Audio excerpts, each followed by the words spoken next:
Hello everyone, it's good to see you again. This is Miss Darling in the studio. Today's video is going to incorporate some of the things I've been talking about recently, having to do with design style and size and theme and just, some of the things that I made on camera in recent videos, and I'm going to show you how I've incorporated them into my journals. And as you may suspect, at this time I have 3 journals here that I've completed, and so I'm going to show you all 3 and talk about the various design aspects that went into them, why I did what I did, and just show you how you can take all this information about design and art and focal points and so on and so forth, and you can play around with it and even do something new and different that you've never done before. So all 3 of these journals are my concept of a wabi-sabi style. Now, wabi-sabi was not a part of the 12 design styles that I showed you in my last video. And if you haven't seen that, I welcome you to, pause this one and go back and watch that one first, and even the one before that, because the one before that discussed focal points and how to use them and where to put them, and some color theory. And then we got also into the design styles and how to adapt the formulas that I gave to, to know where your focal points should go depending on the size and shape of a journal. And so I've, taken a lot of that knowledge and incorporated into everything that I do. But because I've just recently talked about that, I want to show you now how I used all of that to come to a final conclusion. So I'm going to set these 2 aside and talk about this one first. Now, this cover, maybe I'll back out a bit now, because I want you to be able to see from top to bottom. So this is a 5.5 by 8.5 size journal, which is half the size of a normal sheet of paper in the USA, for those of you who may be out of the country. So this cover was taken from a large collage work of art that I made years ago, did nothing with it, and so I cut it up and randomly cut out different parts of the larger piece without giving much thought at all to the design and placement, and just decided I was going to go with whatever I wound up with. So this was the full sheet.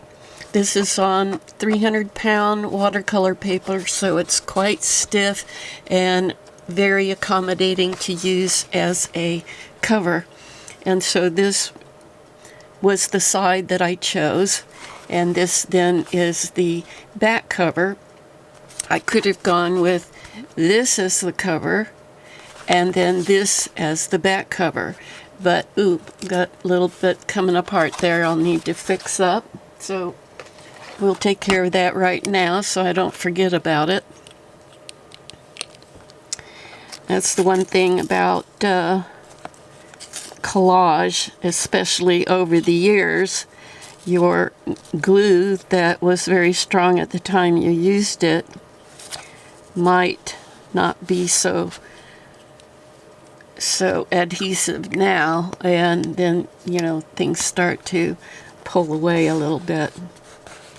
So anyway, so I've used a piece of sari silk to bind it together. And now recently I did some master boards and a video that was very highly focused on floral design.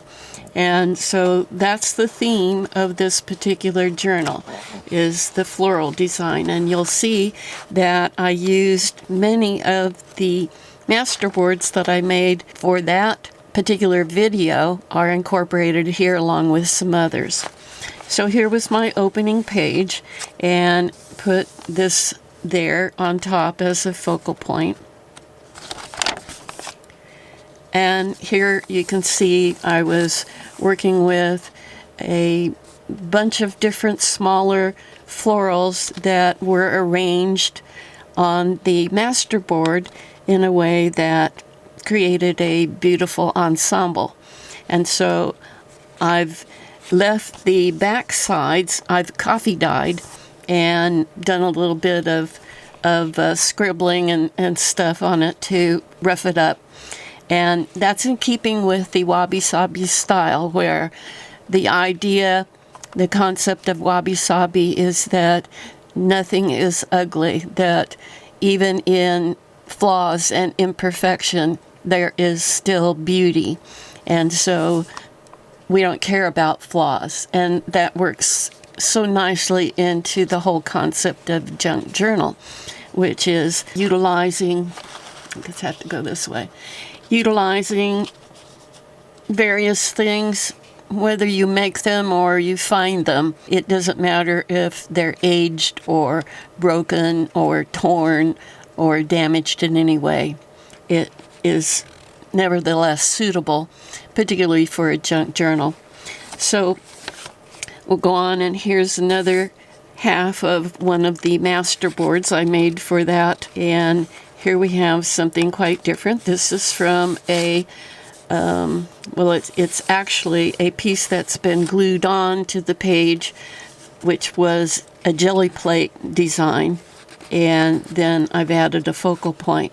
Now, if you've been with me for a long time, you know that when I make journals, I always try to make a left-hand page feel good with the right-hand page. And I will take the page that has the dominant design on it, take something of the color scheme from one side and pull it onto the other side. So here's a cluster that I made a long time ago, and in going through my supply of clusters, I found this and thought it went beautifully in this spread. You know, and the reason I do that is when you open any journal, you can only see 2 pages at a time. And they're not from the same sheet of paper because you're folding it. And so the opposite side of this is in the back of this journal. And so I don't care about what's on the other side. I care about what's going to be seen together when this page is open, you see. So that's why, for me, as an artist and a designer, I want it to feel good and look good and be pleasing to the eye whenever, however, wherever I open the journal. So here we have another one of the collage masterboards that I made. This was something different, which, you know, was a piece that I had glued down and made into a masterboard, and then I came later and added this as a focal point, and then brought something in of a similar nature so that this 2-page spread looks good together. It feels good. One of you had asked me to do something having to do with red and yellow together on a masterboard. And so while I'm not showing a video on that necessarily, I might, but I decided to make a couple masterboards with that color palette. Here's one of them. Now the red is a bit subdued, which happens with my particular printer. The original is more vibrant than shows here. But anyway, this is a copy from that masterboard. And then here's another one incorporating red and yellow together.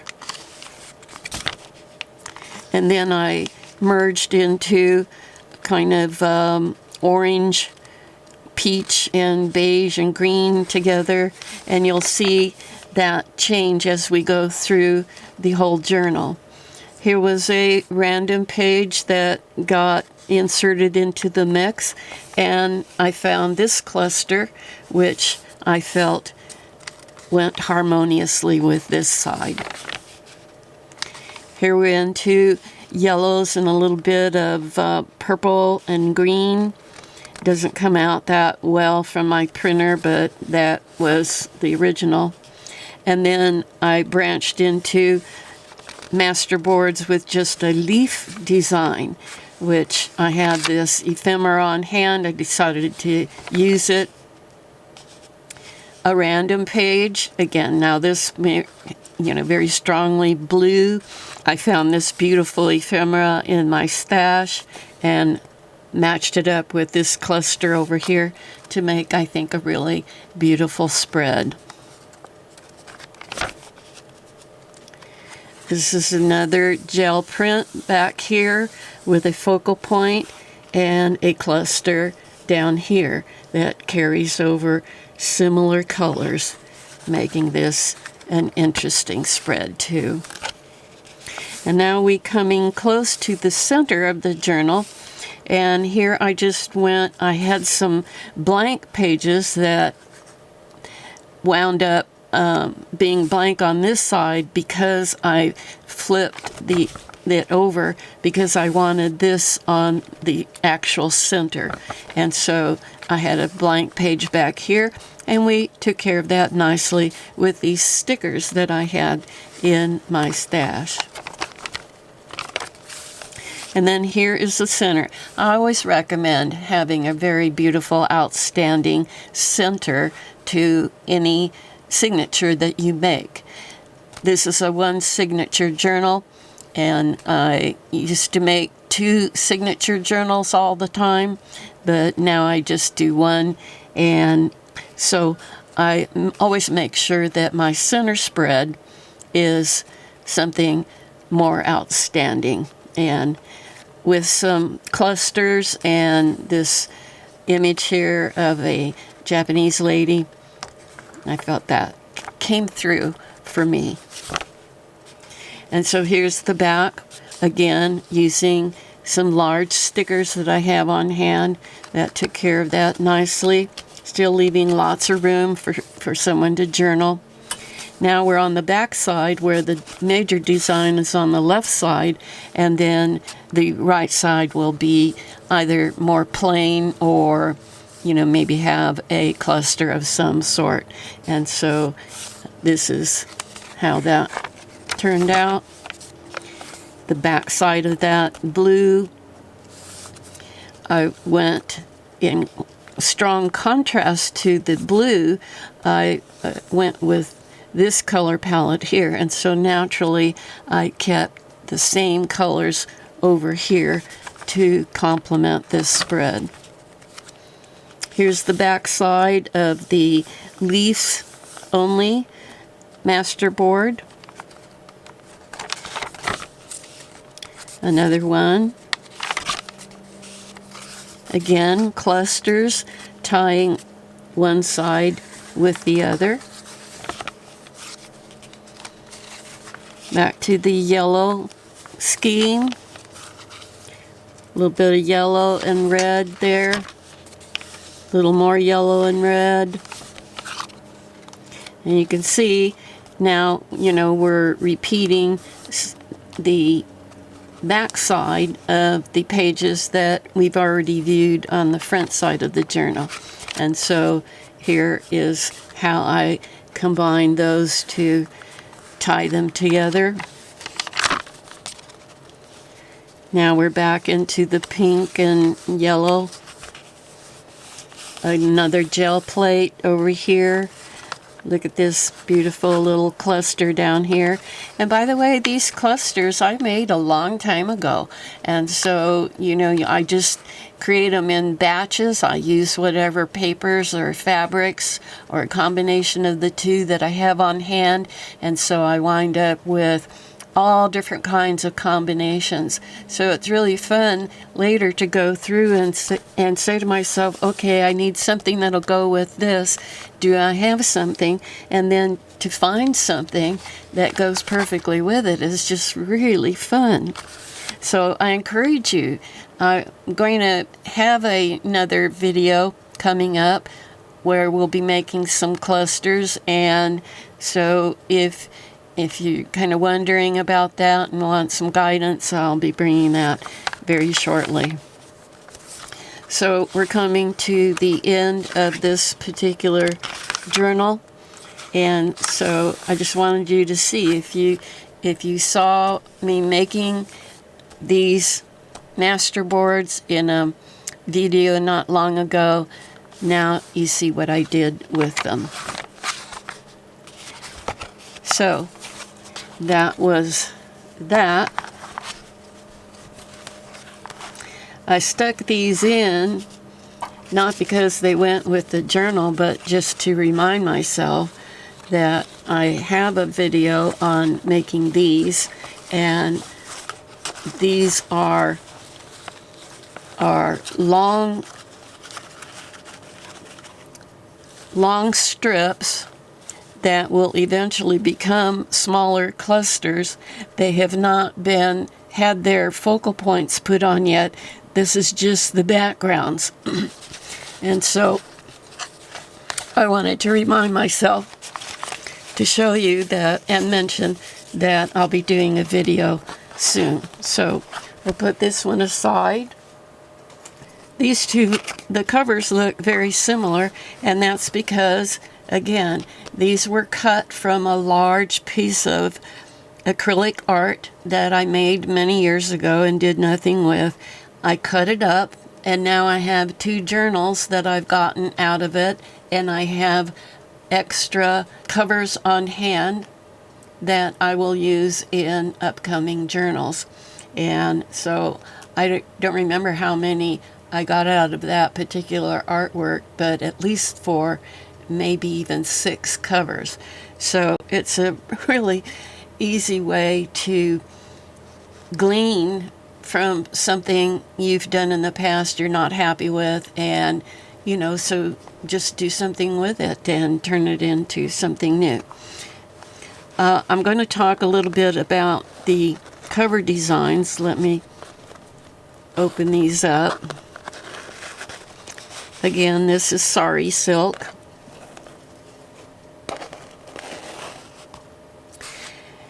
And this portion right here and the focal point over here were actually taken from a handbag that I had for many years, and I never used it, and I finally got around to thinking, well, I was going to cut it up and use it for journals.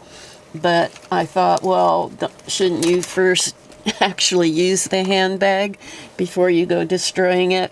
And I just felt too bad about cutting it up before I'd actually used it. So I used it for about 3 weeks, and then it just felt like it had its use as a handbag, and now I was ready to cut it up. And so you can see here's a piece. This is about half of, let me turn it this way. This is about half of the one side of the handbag. It was very large, and so you can see that it was quite busy and full of these wonderful pieces that I could cut around and turn into something for my work, and that's exactly what I've done. So here's some of the ones that have already been cut apart. Okay, so you see those. This is very African, so I'll wait and put that on a cover that deals with, has an African theme to it.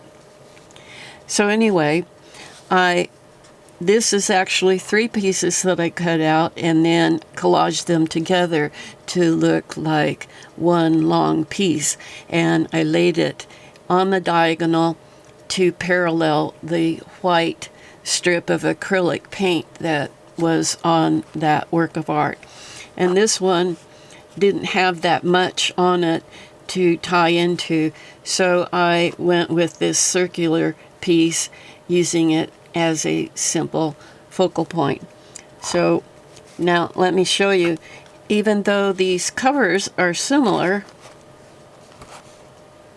the theme inside them and the color scheme from one to the other is quite different.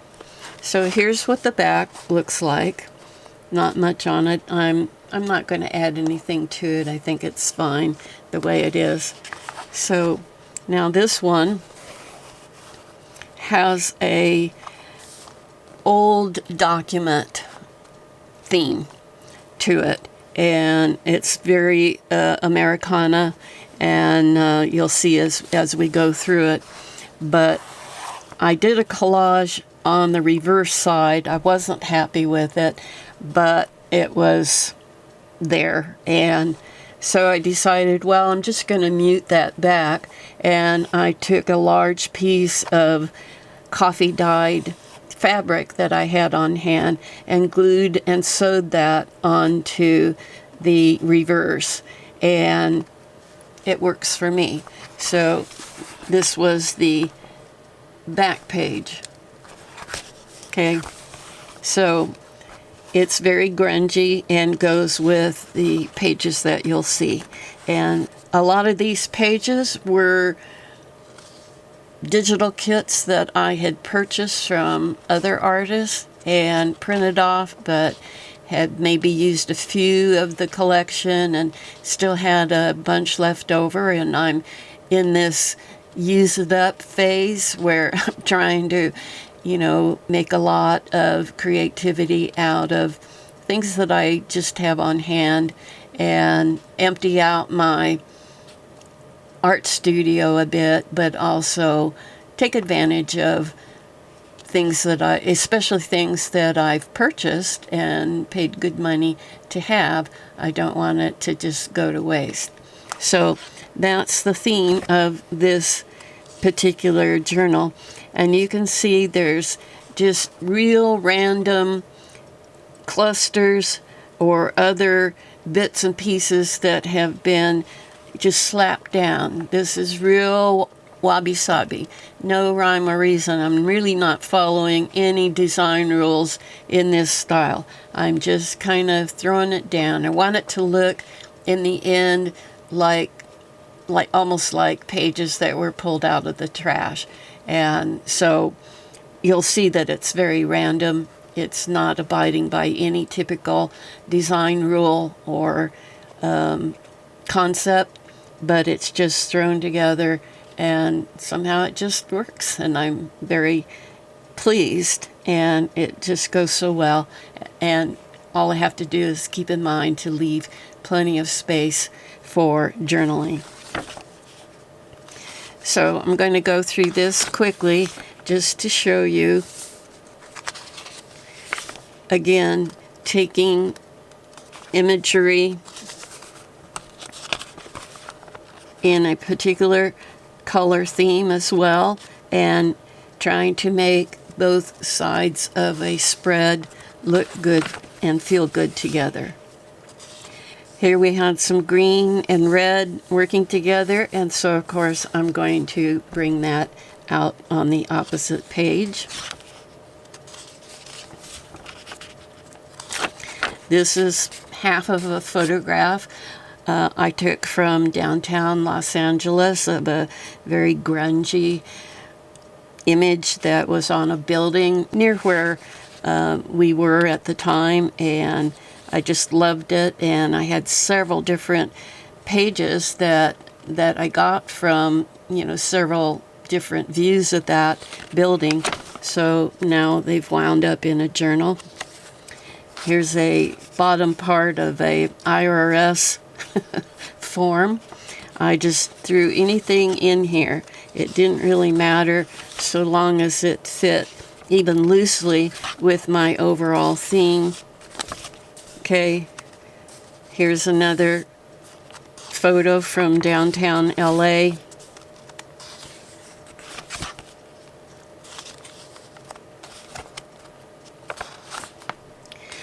And what's, super great about the Wabi Sabi style is that there's just no rules. There, you just throw it on.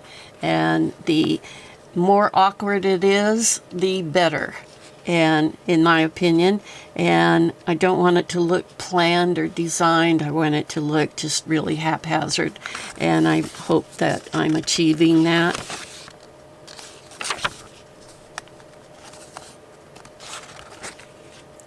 So I say anybody can do a Wabi Sabi style because there are no rules. And the sloppier, the more random it is, the better.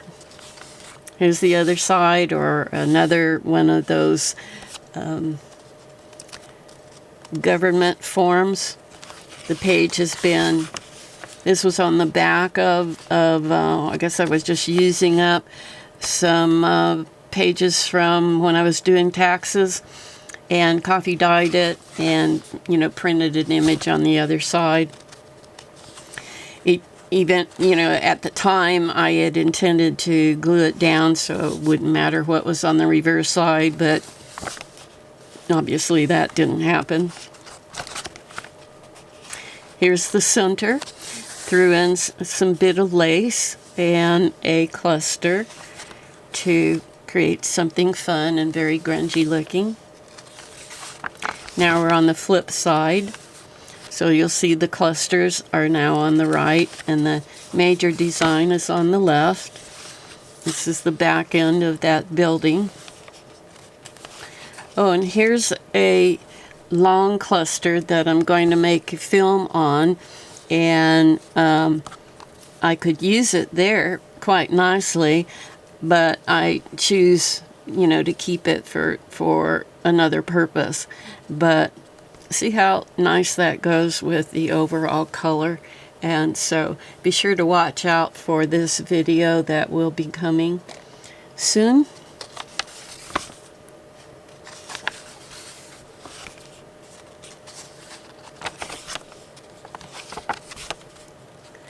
So you see there's an awful lot of variety in here, and I hope this screams out helter-skelter in a good sense,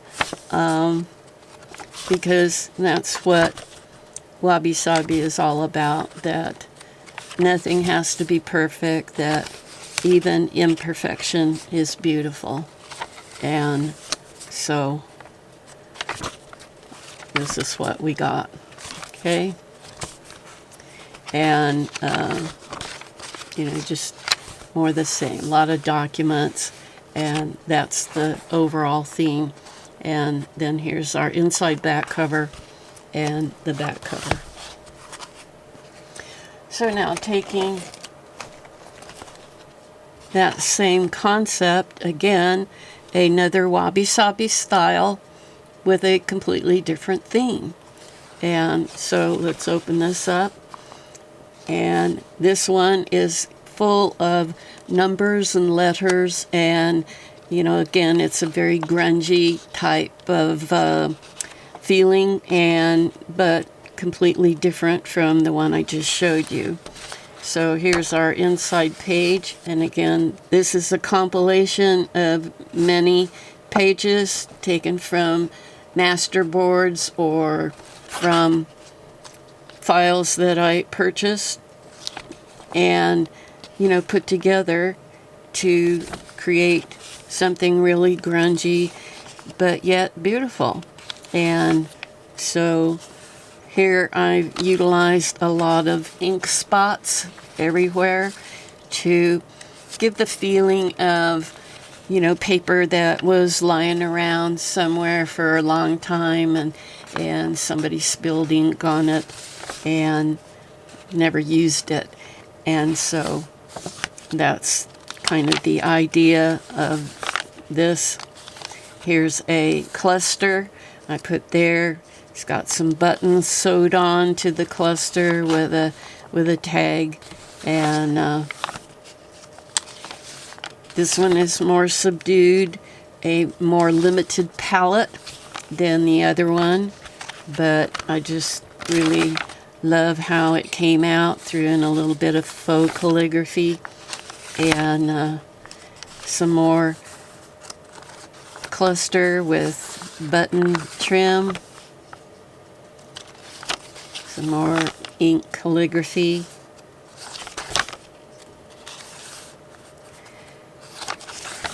This one I think is a little more laid back than the one I just showed you, and I think it works very nicely in, you know, just a light touch, so to speak.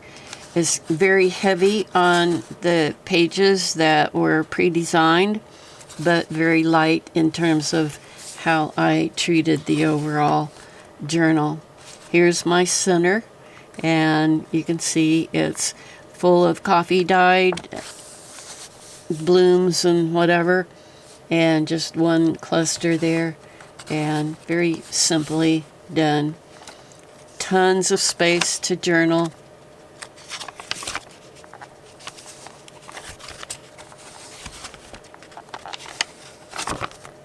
We're on the back side now.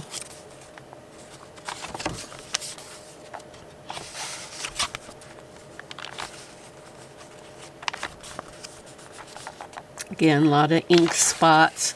And repeating things like that. Don't overdo it, but you know, take something that you can repeat throughout a journal, and that helps bring continuity and unity to your journal. So it's not 100% random. There is some thought given to, I mean, isn't that great? I just love how that turned out, and just so random and unplanned.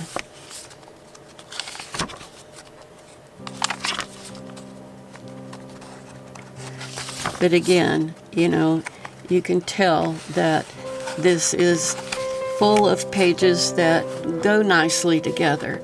Even in the variety that is in here, it all coordinates together nicely. And here's the end of it with the inside back, repeating some of the ink splotchiness, and, you know, just sprinkle, and an art effect that I don't use enough of. And here I have a journal that is really dedicated to that type of treatment. So I hope I have shared with you some ideas for inspiration, and know that you can take something similar, and just by changing your color palette or just by changing the theme, you can create something completely different from something else that has some similarities to it. I don't ever want any journal of mine to be just a repetition of something I've done in the past. And, you know, so I don't want you to ever think that you will run out of ideas if you're making a whole lot of journals, because they're just change it up and create something that's new for you, and that keeps the fun in doing the work that's necessary. So I think that'll be it for this video. Thanks for being with me and watching to the end. I appreciate you so much. And we just crossed 4,000 subscribers, and I do appreciate all the watch time that those of you who stick with me to the end give me. I do appreciate it. And that said, this is Miss Darling calling this a wrap. Bye-bye.